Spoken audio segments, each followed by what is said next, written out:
Avertissement. Hey! Salut à toi qui regarde ce visionnement cinématographique. Ce film a été réalisé avec zéro budget et beaucoup de plaisir. L'intention ici est le divertissement, et divertissement seulement. Les propos tenus n'engagent absolument personne, et nulle personne ne peut poursuivre nulle personne concernant les propos tenus sur cette vidéo. Est-ce que c'est bien clair? Merci de garder tes commentaires et tes jugements et tes appréciations pour la fin du film où une période de questions te sera gracieusement offerte par le réalisateur en chef, M. François Trudel de Gagny. Bon visionnement.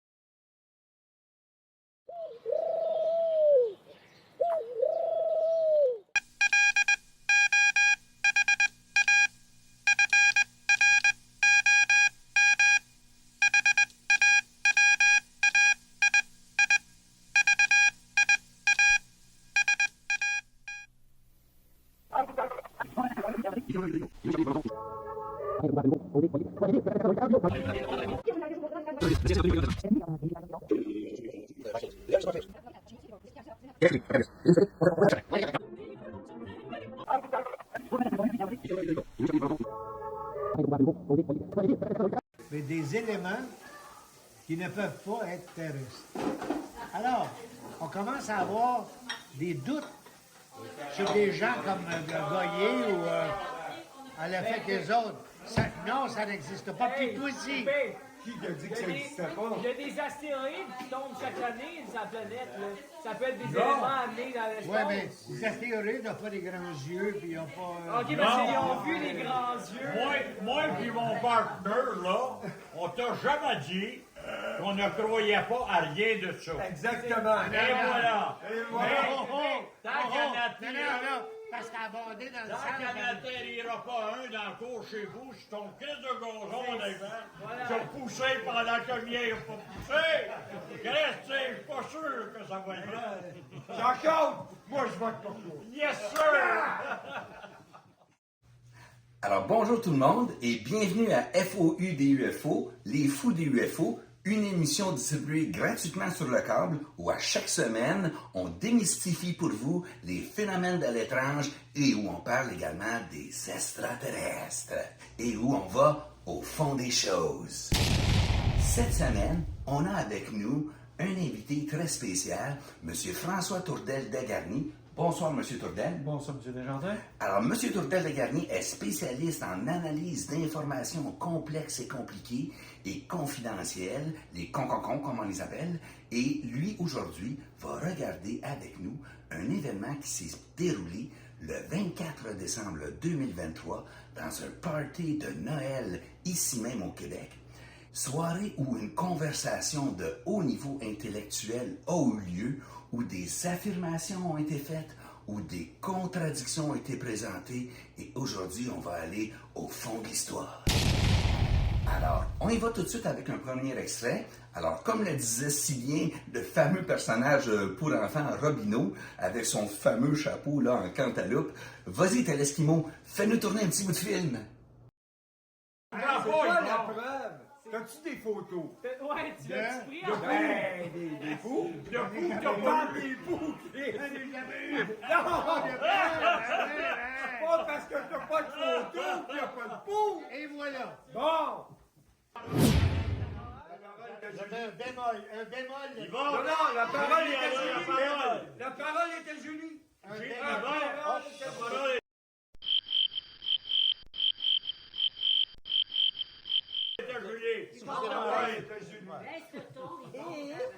Non, mais là, on discute sérieusement. La parole est à Julie. La parole est à Julie, va. Je dis comme Alexis, on s'imagine que c'est des gens qui ont des têtes, des bras, des jambes. Oui. Et ce sont peut-être des bactéries. cellules. Oui, Des voilà. bactéries sont Oh! Et on en a découvert ce gros M-là.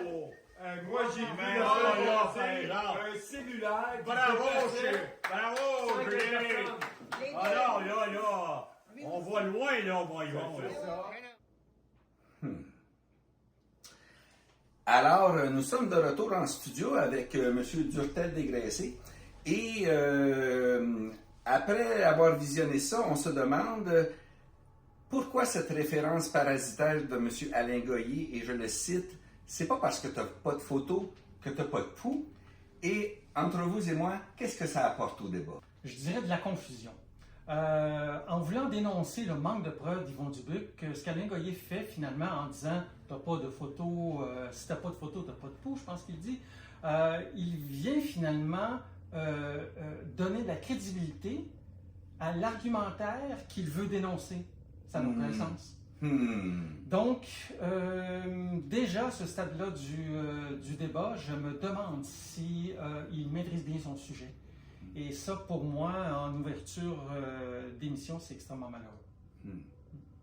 C'est malheureux, en effet. Ouais, c'est très malheureux. C'est plus très malheureux? Oui. Alors, quelques mots peut-être sur la sublime et magnifique Julie, fille d'Yvon Dubuc. Oui, exact. Pour la première fois dans le débat, elle introduit la théorie cellulaire et bactériologique. Alors, c'est quelque chose qui est quand même extrêmement notable.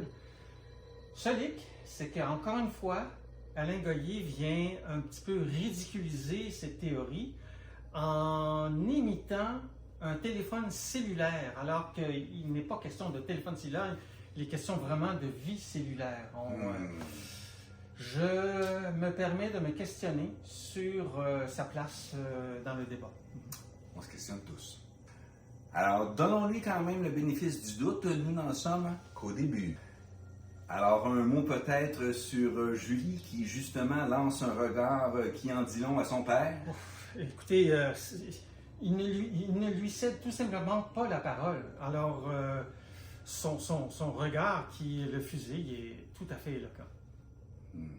Un beau moment d'anthologie télévisuelle, Ouais, je tout à dirais. fait. Alors, vers la fin de l'extrait, on voit l'arrivée en scène d'un jeune prodige, une éminence peut-être en devenir, un jeune qui semble avoir l'esprit sur ses patins. Pouvez-vous nous en dire un peu plus, M. Tourelle? Oui, tout à fait. Il s'agit d'Alexis Guindon, 15 ans au moment du tournage. Très, très prometteur, un joueur à garder dans son pool. Alors, on va maintenant au prochain épisode, et comme le dit si bien Pépineau, emmène-nous dans ta bulle. Tu penses quoi de la zone 51? Oh oui! Ah, voilà! La zone, Voilà, tu penses quoi? voilà. Ça existe. OK. Ben oui, ça existe, tout le monde le sait, mais qu'est-ce que tu Il penses? fait, à chaque fois qu'il y a eu Moi, je chante pas, c'est sûr. une soucoupe qui a tombé à quelque part, OK? Un ovni qui est tombé à quelque part, l'armée américaine les a pognés et ils ont dit « Fermez vos gueules ». Ils ont emmené ça dans la zone 51. Alors, zone 51, ils ont fait de la rétro-ingénierie. À savoir, ils sont allés chercher tout ce qu'il y avait comme avantage. Ils ont aussi découvert comment ça s'appelle ça, là? En tout cas, le numéro numérique de la table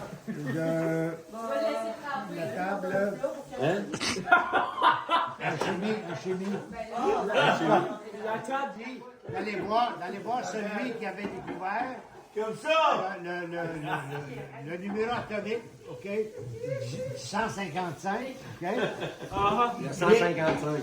150, 155, on sait. C'est pas grave. C'est la même affaire. 25 mm, beau travail.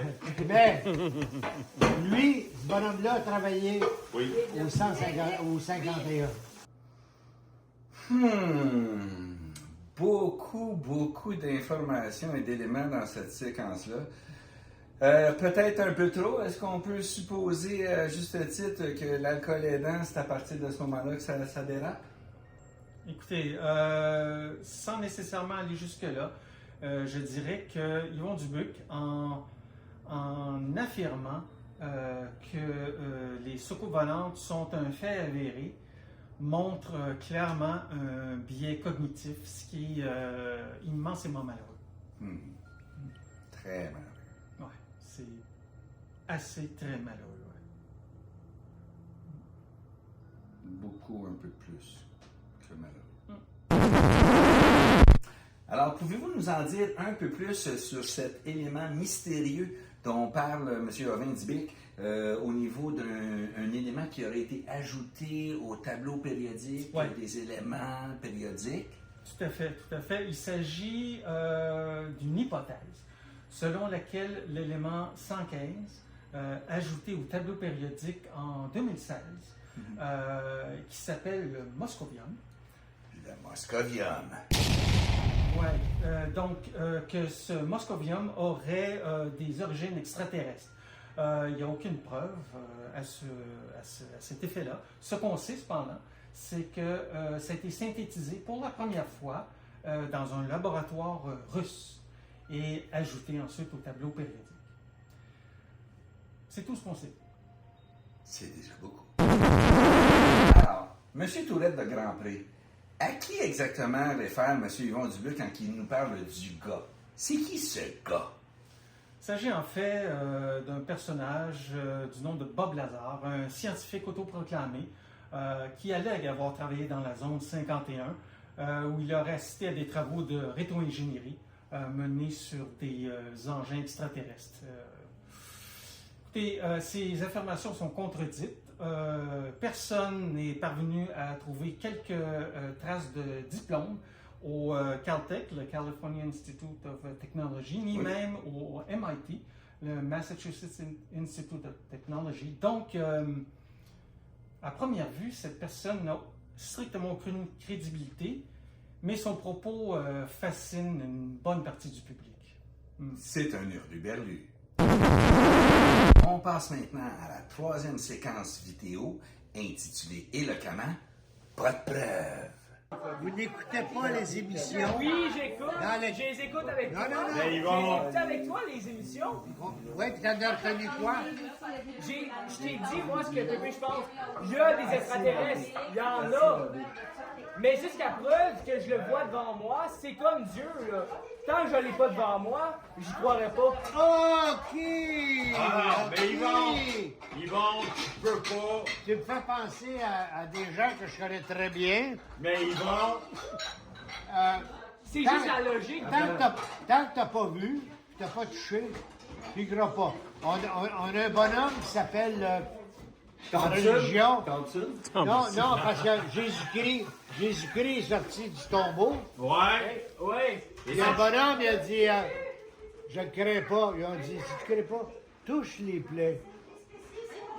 Tu te rappelles-tu de ça, toi? Oui, Toi, tu- Ah! je me rappelle de ça, T'étais Yvon. là à ce Mais moment-là. t'étais pas là. C'est J'étais ça. pas là. Non, mais lui, il était là. De retour en studio. Intéressant ici, maintenant on introduit la religion dans le débat.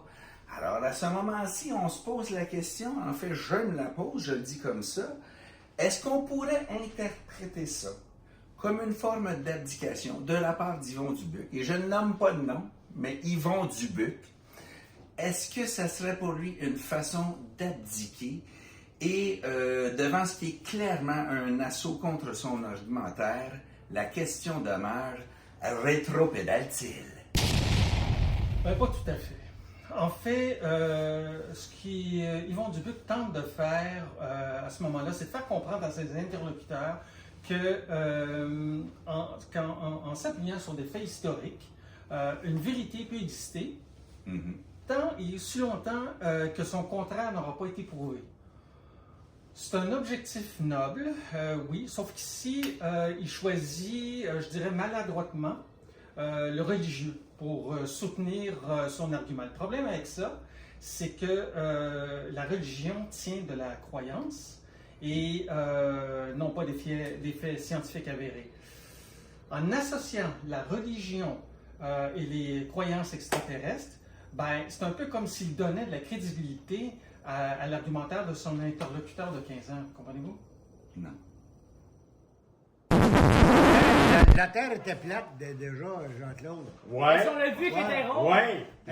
Es-tu ronde ou c'est On a plate? des Ce qu'ils preuves. nous ont dit. On a des Elle preuves. était plate dans le Ah temps. oui, c'est ça. Bon. Mais Hey, on a pas de preuves. bon. On est en 2020. Oui. 2024 dans 2 jours. Dans 4 jours. C'est la même chose que la Terre était plate Pépé, Pépé, il y a 700-800 ans. Pépé. Oui. Il y a 700 ans. Attends. Il y a 700 ans. Les gens n'avaient pas de preuves que c'était plate. Aujourd'hui, les expériences scientifiques prouvent qu'elle est ronde. Oui, je suis On d'accord. a toutes les preuves qu'elle est ronde. Fait que là, il n'y a pas d'argument. Oh là là! Oh! J'aimerais avoir vos commentaires sur cette séquence qu'on vient tout juste de voir. On a ce qu'on appelle l'effet de meute, où certains membres du groupe vont recourir à peu près n'importe quel argument pour contredire, quitte à ne respecter absolument aucune logique. Aucune. Je ne serais pas surpris qu'il y ait une certaine forme d'agisme là-dedans. Et ça, c'est pas beau. C'est pas bon Non. du tout. Agisme, c'est non. Mais un fait demeure, tu le sais pas. Mais tu sais pas non plus! Mais, toutes les preuves sont là. Toutes les preuves sont là. Mais mais on n'a pas découvert encore les preuves. On a certaines bribes. On a C'est certaines- ça! Ah, voilà. Tu le sais pas! On le sait pas! Sont où les preuves, Ils Personne sont Personne! dans le ciel, ils sont... Pépé. Ah, bah ouais. Dans Monsieur Turdel, suite à la visionnement de cette séquence, est-ce qu'on n'a pas devant nous une forme claire d'abdication, hein? En affirmant que toutes les preuves sont là, mais que c'est juste que l'on ne les a pas toutes découvertes, hein? Est-ce que c'est pas un aveu d'échec, ça? Est-ce que c'est pas un aveu d'échec, monsieur? Ben, j'avoue ici qu'il est particulièrement difficile à suivre. Même si on voulait lui donner le bénéfice du doute, son affirmation à la fin de la séquence est absolument malheureuse. Bénéfice du doute retiré. Tu vas vieillir, puis tu vas revenir à mon idée. C'est sûr. Ben, si j'ai des preuves, oui! Ça, là, c'est des... Si j'ai des preuves! Quand tu vieilliras. Que pensez-vous, monsieur Hurtel, de cette affirmation lourde de sens, quand tu vieilliras? Ouais, ben ici, on pourrait franchement parler d'une certaine forme d'abdication. Je dirais même de l'agisme jusqu'à... Ouais, C'est non! Non. ouais, on l'a dit tout à l'heure. Hein? L'agisme, c'est non. À partir du moment où on affirme à Alexis Guindon que nécessairement il rejoindra son point de vue quand il va vieillir, ça s'inscrit comme une forme d'agisme. Et c'est évidemment faux, et M. Dubuc le sait. C'est à ce moment-là que je me dis qu'il y a une forme de désespoir dans sa démarche. Un désespoir de cause. On va dire une molécule vivante à l'extérieur de la Terre. C'est un exorcisme. C'est ça! Il y en a. Lui, Pas lui, des ce qu'il ébaules, dit, ils en ont déjà trouvé. C'est fait, c'est prouvé. ça. Ben, lui, S'il y a ce une qu'il dit, intelligence c'est- supérieure, extraterrestre. Voilà. C'est ça, c'est ça. Ben, c'est ça, mais lui, il dit que c'est vrai qu'il y en a. C'est ça. Il Merci. dit qu'il y en a.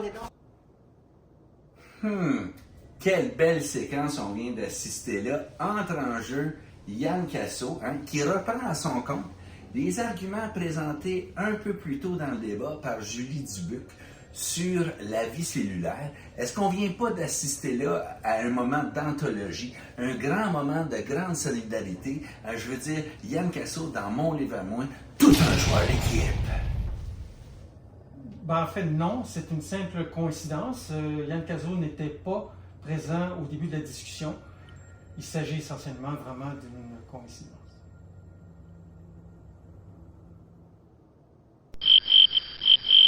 Copernic a fait la même chose. Et si, devant le pape en plus, Ouais. devant le pape et les évêques, devant le pape et les évêques, il a dit, il s'est dit non, la terre est plate. Vous avez dit que la terre est plate et plate. Wow! Quelle séquence Pour la première fois du match, on voit l'apparition d'un véritable personnage scientifique et pas la moindre, Copernic. Il était temps qu'il embarque sur la glace. En effet, après plus d'1 heure de discussion où ça va dans toutes les directions, enfin on effleure la science en citant la théorie copernicienne. C'est absolument rafraîchissant. Même si la théorie de Nicolas Copernic ne concerne pas réellement la Terre plate, on va accorder ce petit écart, et que ça concerne essentiellement l'héliocentrisme. L'héliocentrisme, exactement, ce qui consiste à dire que le Soleil est au centre de l'univers et que la Terre tourne autour de lui. C'est absolument essentiel qu'à ce point-ci de la discussion, on aborde ce sujet. Malheureusement, on s'y attarde trop peu et c'est dommage. Il est effleuré telle une étoile filante sur la patinoire de l'univers. C'est mon argument final pour clore cette discussion. Ce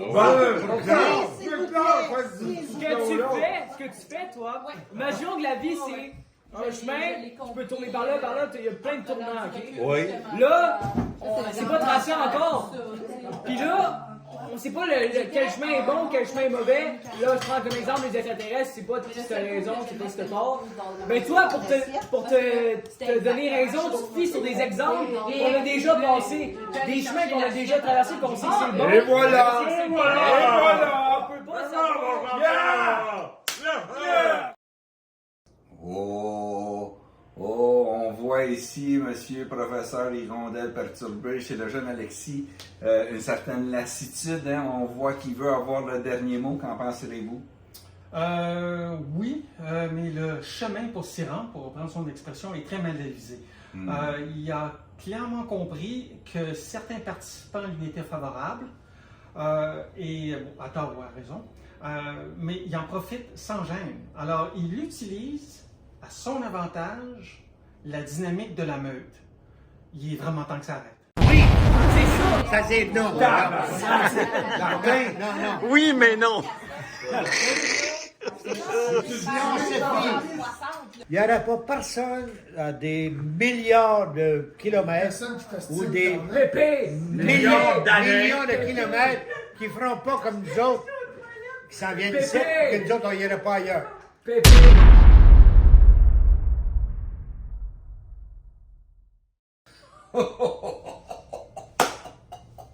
Ouf! Ah là, ça ne va plus du tout. On sent que c'est la fin. Le free for all est parti sur la glace, et comme dirait l'autre, quel déclin? Ouais. Définitivement, c'est pas très beau à voir. D'ailleurs, si je peux me permettre, je remets sérieusement en question la pertinence d'avoir montré cette séquence. Mais vous l'avez vu comme moi, c'est adorable. C'est un moment historique de télévision. C'est laid. Mais c'est drôle. C'est assez laid. C'est drôlement laid. Je répète, je peux avoir tort, on peut tous avoir tort, mais tu peux... Hey! Tu peux avoir tort aussi. Tu t'as beau utiliser les preuves que tu veux, ce que tu penses. Tu peux pas me dire que c'est vrai, que c'est affirmé jusqu'à preuve, jusqu'à ce que tu aies des vraies preuves. Quand tu vas m'arriver avec des vraies preuves, là, je vais te croire. Wow!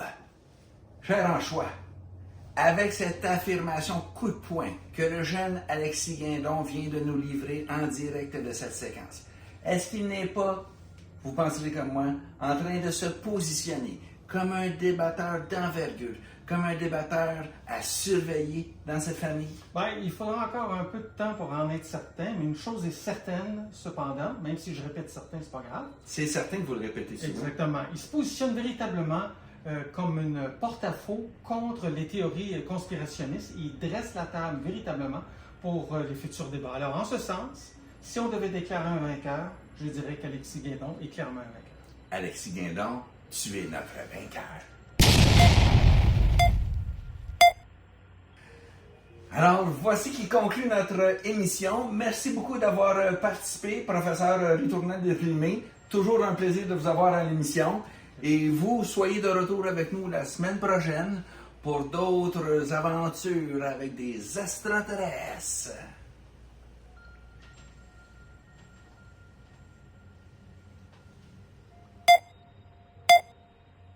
On vit quitte aujourd'hui sur le mot de la fin de la ravissante et somptueuse Julie Dubuque.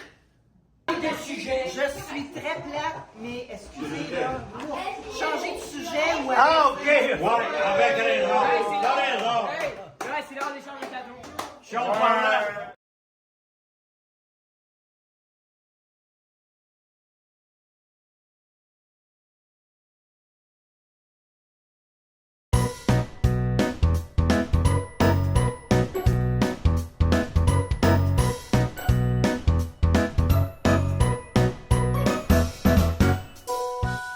Tu venais t'asseoir?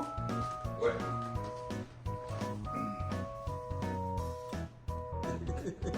Toi, quand tu pars, t'es parti. Donc, tu as compris le concept. Tu es un Je suis un animateur animateur. assez sérieux, je pense. Non, c'est moi. Ah non, c'est toi qui es un peu c'est ça. OK, c'est vrai. Aujourd'hui, avec nous, un chercheur en fait. En fait, c'est un chercheur. En vérité, il cherche la vérité. En fait, c'est un chercheur en vérité, véridiquement, que nous allons aujourd'hui analyser en détail pour les besoins de la vérité. Il y avait du monde aussi en état d'ébriété avancé, on peut le dire. Hein? Oui. Moi, je peux le dire. Babala, babla. Il se positionne comme étant celui qui essaie de de s'opposer à ce que Yvon Dubuc dit. Il se positionne aussi comme ça, on l'aura remarqué, parce que là, on s'éloigne du sujet.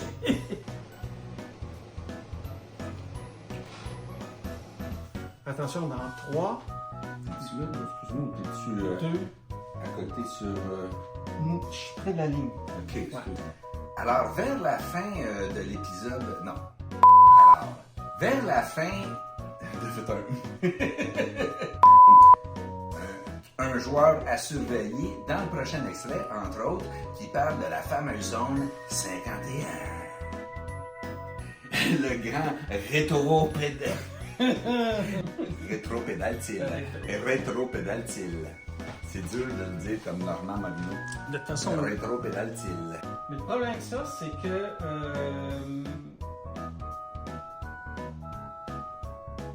j'hésite beaucoup, mais on va le revenir pareil. Tant et aussi longtemps que son contraire n'a pas été prévu, n'a pas été prouvé. Prouvé. Ici, dans ce cas-ci, c'est un peu pour contrer l'argumentaire d'un adolescent de 15 ans.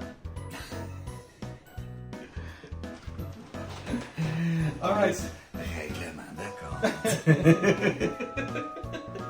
Quand ce qu'on vient de voir, on sent chez le jeune Alexis une certaine dyslexie chez le présentateur. Ah, il est très il est très... Le chemin pour s'y rendre est très mal dévisé. Ben, voilà. Mon cher Anchois, avec cet Alexis... non. Prise 2. Dans 3, 2, 1, et action. Mais on va reprendre cette séquence de toute manière parce que ça n'a pas de sens ce que je dis. D'accord. C'est bon? Parfait. Excellent. Et on coupe.